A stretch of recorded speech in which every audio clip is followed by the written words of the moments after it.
Sebanyak 5.271 warga di Kabupaten Nagan Raya mulai menerima bantuan langsung tunai usaha mikro kecil menengah atau UMKM. Bantuan sebesar 1,2 juta rupiah ini mulai disalurkan sejak beberapa hari yang lalu oleh pihak Bank Aceh Syariah.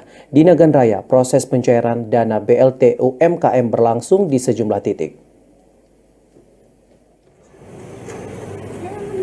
Bantuan langsung tunai untuk pelaku usaha mikro kecil menengah di Kabupaten Nagan Raya mulai disalurkan oleh pemerintah melalui Kementerian Koperasi dan UKM. Bantuan yang mulai diterima masyarakat merupakan tahap kedua, sementara tahap pertama telah disalurkan pada tahun 2020 lalu.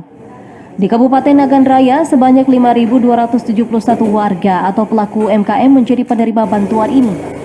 Kepala Bidang UMKM Dinas Perindustrian, Perdagangan dan Koperasi, Ridiani Fitri mengatakan bantuan yang sedang disalurkan saat ini merupakan tahap kedua untuk para pelaku UMKM yang mengajukan persyaratan pada tahun 2020 lalu.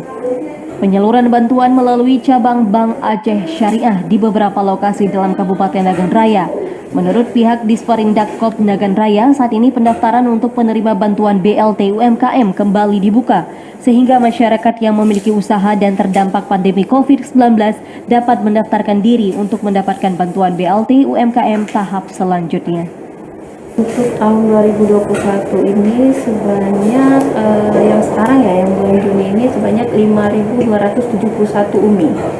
Sekarang dalam proses pencairan di Bank Aceh Syariah, jadi mungkin prosesnya bertahap ya, itu tergantung mekanisme di bank itu sendiri gitu kan. Tapi untuk secara penyaluran memang ini sekali semua keluar sebanyak 5.200 yang untuk mendaftar di tahun 2020. Syarat sebagai penerima BLT UMKM diantaranya memiliki usaha yang terdampak pandemi COVID-19 yang dilengkapi dengan surat keterangan usaha dari pemerintah desa. Dari Nagan Raya, Aziz Saputra, TVRI Aceh melaporkan.